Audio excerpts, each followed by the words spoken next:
In the quaint town of Hornersville, there's a coffee shop that's worth checking out.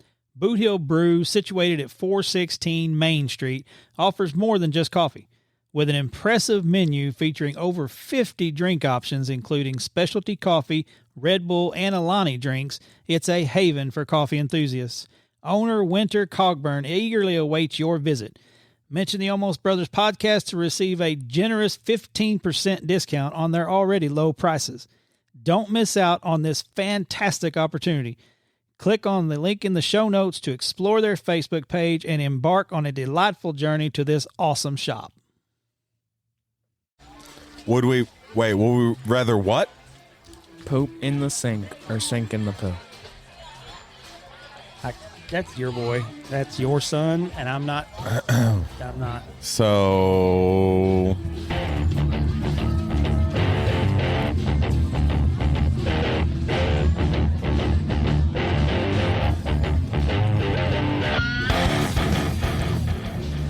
What a way to start out. That's a little weird. I mean, you know, it Zeke just Simmons is. at his finest. It is what it is, I guess. What's up, everybody? Welcome back to a brand new episode of the Almost Brothers podcast. As always, we got Richie Rich. Yes, sir. I'm here. I'm happy to be here. He's super excited. Zeke, the Zekester. What's up? Ty is AWOL. Not really AWOL. Oh, he has leave. He has leave, but he'll be here with us later. Tater. We also have the better half to the Randall family. Yep. Jen Bunny Randall. The best half. What'd you say a while ago? The most awesomest person. The most awesomest person. According to her. We polled one person. And that was me. And that was you. That is correct. I'm not going to say it's a biased poll. I'm just saying probably. So we talked, so I want to start this episode. We talked a little bit with my family on the importance of your circle and who you have around you and helping raise your kids. So the extension of your family, your teachers, your coaches, people like that. So how important in the Randall household is that to y'all's kids and your life together? It's huge. With any relationship circle, you've got to make sure that you have the right people to build you up and not tear you down. Yeah. So with my kids, I try to, because it's a real bad problem, especially with one of ours right now, that she is making terrible choices in her friend group. Yeah. And every time she starts with, I got in trouble for this, every single time, you can guarantee the other person that I'm talking about will be in the story. It's part of, yeah. And it's like, she's going to get you in trouble. Why? Yeah. Why do you have to do this? And it's just so important to know who has your back for real. Yeah, that's good. Yeah, ditto. Because we are a team, so, we work together. But, Team Randall. Yeah, we've got big problems with kids at school, and me being a teacher, it's hard to be teacher and mom at the same time. Yeah. Because you're watching this happen. So you're like, as mom, don't do this, but then as teacher, you can't, leave out certain kids, and right? That kind of stuff. So, well, that's what that's what me and Mike were talking about the other day, because y'all have the same thing. You have the teacher role and the parent role, so you kind of understand both sides of it. Yeah.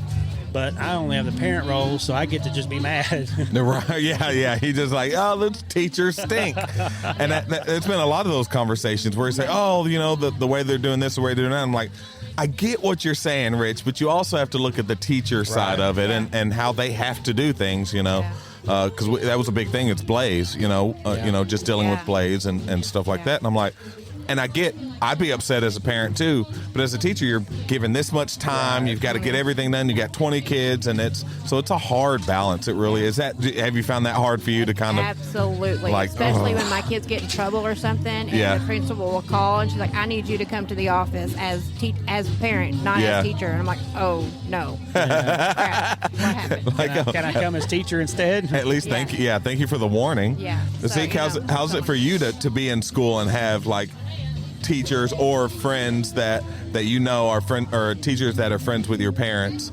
That's like, oh man, if I do something, I know I'm about to get in trouble. Yeah. I remember I used to have this library teacher, and she was like close friends with Grandma, and like anytime like I'd do something, she would be like, "Don't make me call Grandma Julie." Yeah. And everything, and it's same with my math teacher right now. Right? Yeah.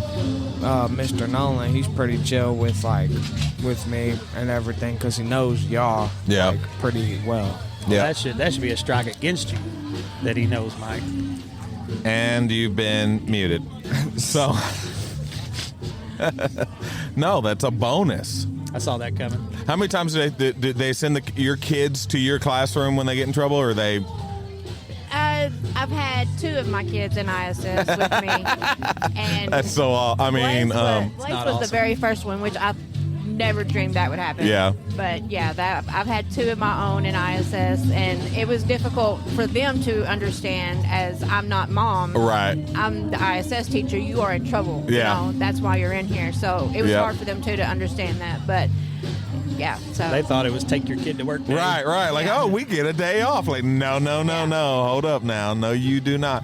Which I haven't taught while Zeke was in my school building. You know, he was in the other building, so we haven't had that interaction yet together. But I have had, my niece and nephew. I've had them in class and having to get them to understand it's not Uncle Mikey in here. Well, and we tell them at the school that stop treating our kids different. Yeah. Just because Jennifer works there, if you would write them up and they weren't our kids, write them up. Right. Like, stop protecting Send them out, man. Get rid of them. Expel them. Wait, no, don't do that. Hold up now. Hold up. Time out. But they have to have consequences. Yeah. I wrote Emily up myself. I walked in the bathroom and she was climbing on the bathroom stalls. And I was like, what are you doing? I was like, when I get out of this bathroom, I am writing you up. Mom, are you absolutely? Yes, If you were any other student, I would write them up. Yep. Absolutely, I'm writing you up. And we would be able to, we would try to hide that. Like if we got in trouble at school, we try to hide that. There's no getting out of that. You're in trouble at school and at home. Yeah. Oh, I'd love to see her face. I know, yeah. Like what was her excuse? Oh man, I wasn't doing that. You're imagining things. Really? That's so awesome. She was climbing on the stalls to play with this same child that Richard was just talking about again. Yeah. So it's the same one every time. It's so man, and it's such a hard thing. That's what we try to do with our kids, especially now Zeke's a teenager, is get them to understand we can't always filter what kids you hang out with. Right. You know what's right and what's wrong, and then he's kind of started moving away from certain kids that aren't acting right. Is that hard for you to kind of see in your friends and be like, well, I kind of distance myself from them? You don't have to name names or anything, but just not really, because like I could really I could just go through school just like by myself and just be myself. Yeah. And it'll probably be easier because I'm not getting in trouble as much. That's always a good thing. But also, you want to have friends so you could actually like talk to them, or like if the teacher says partner up or something. Yeah. You don't want to be just like alone during partner time. So I choose my friends carefully by like, you could be serious, or if like you could be funny, but also be serious. But also know when to stop. Yeah. Yeah. And I know, you're a homebody anyway. You're good with being kind of by yourself to the point where we have to make him leave the house. Play 2K. Yeah, like we went to Brittany's graduation last night, and he was like, well, do I have to go? And it's like, yes, let's get out. Right. Which we found out that his girlfriend had a softball game he wanted to go to, but it's like, yeah, let's get out of the house. Come on, man, get out of your room. It's okay to be social. I mean, I get it. He's a homebody. He likes to be at home, but also let's get out amongst some people. Also, I forgot to say this in the other episode. Oh, right? Lord. But I play 2K with like these certain people, right? It's 4 different people. And then it's me.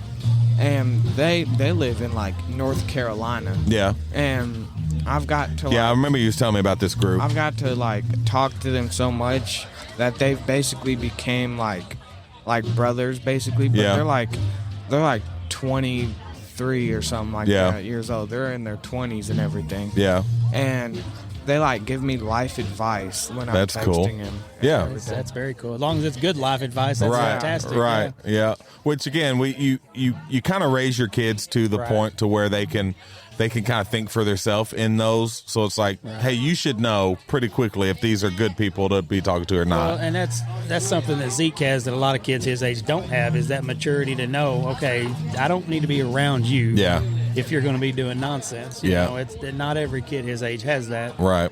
None of our kids have that, except Emma. She does pretty good. But Emma don't play. Emma will just tell you what's on her mind. Like, She said she lost a friend yesterday for telling her what was up. Yeah, so. and I remember she was kind of growing up.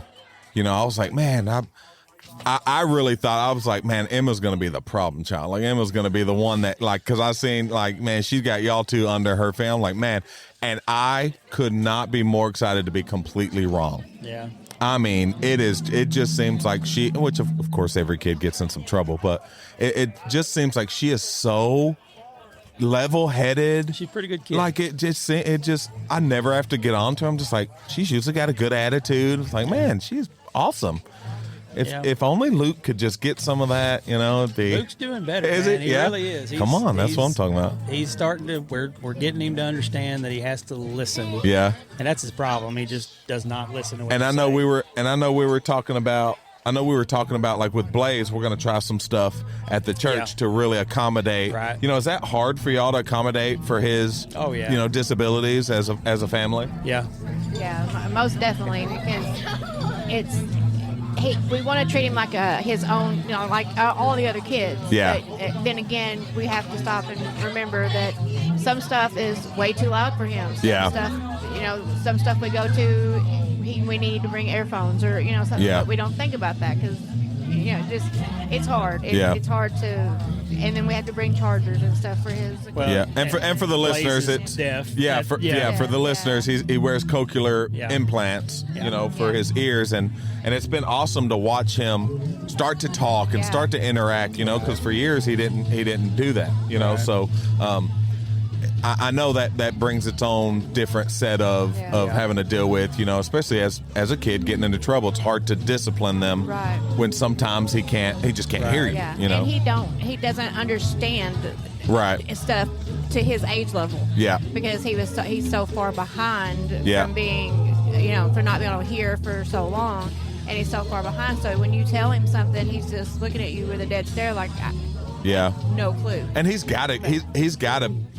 It's got to bother him that because he may not be able to understand what makes him different, but he knows that he's different somehow from everyone else, you know, and that's got to be frustrating for him, you know. So getting those people around you that can help, that can understand that understand how to deal with them, how to talk to them, because you do have to treat them a little bit differently because he may not have heard you. He may not have heard that you told the whole group, hey, don't do this, you know, and so he may not have heard you, so you have to kind of, you know, accommodate for that. And now he has this new equipment, so he goes directly to his iPad. Yeah.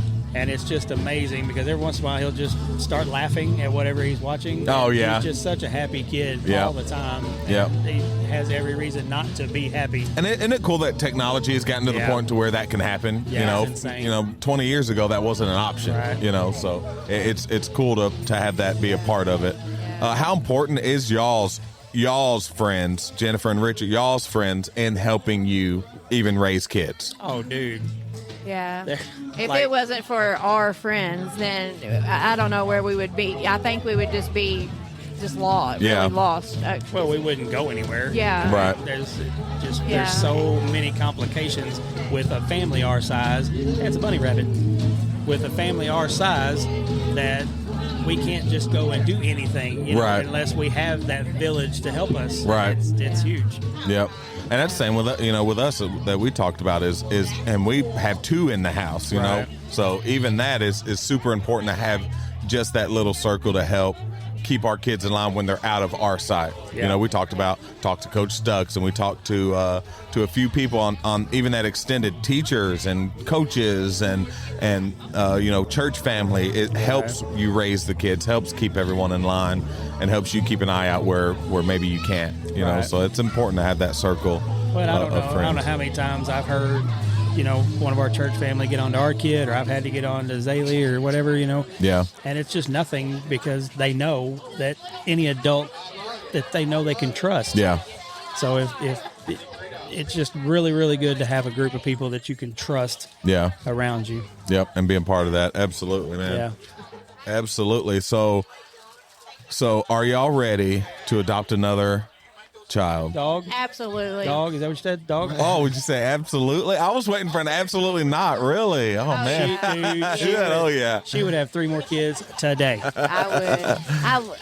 And it's not the point of having more kids. Yeah. It's the point of helping kids that need it. that need the help. So me and Jamie have talked about this, about the possibility of maybe very slim chance, but maybe, because that's where I'm at. And for me, it's not smaller kids, Right? Because everybody is trying to adopt, you know, 4-year-old, 5-year-old, 6-year-olds. It's the 12, 13, 14-year-olds that have sat and watched family after family come in and get kids and babies. And When we adopted 5 at once. Yeah. So it was, you know, we had a range of like, what was it, 7 to 16 when we adopted? age 7 to 16. Yeah. Man. So, yeah, it was a big, wide range of ages, and it's been very rewarding. And when you foster and you hear some of the stuff that these kids come from, it's impossible not to want to help more and more kids. And even now, we have a space for a kid. You know, we could foster a kid, and I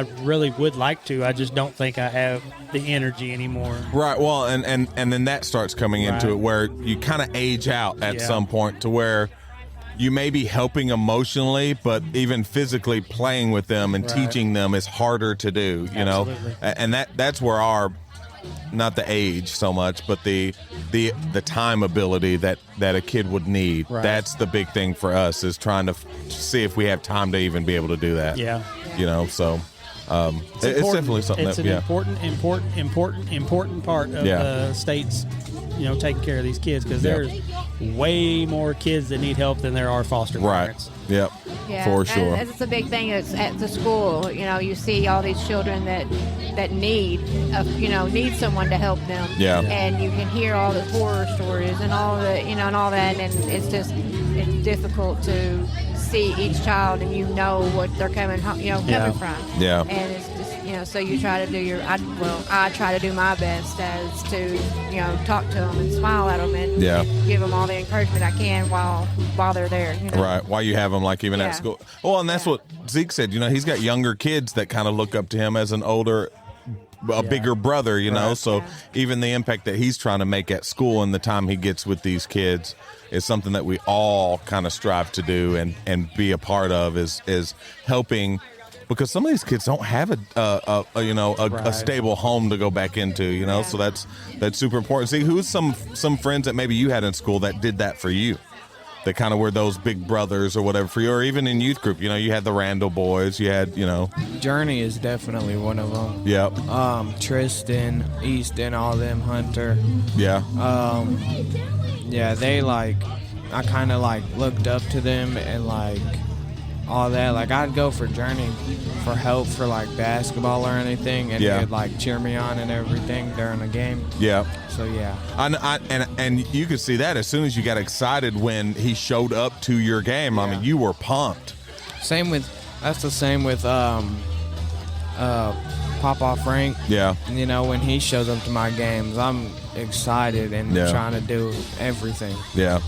Yep. And it just shows that importance of people being there and being present in your life, even outside of just your parents or your siblings and your household, Well, and that's the thing that I wish everybody would get as a whole, is just be a positive influence on somebody. Yeah. There is somebody in your life that looks up to you. Yeah.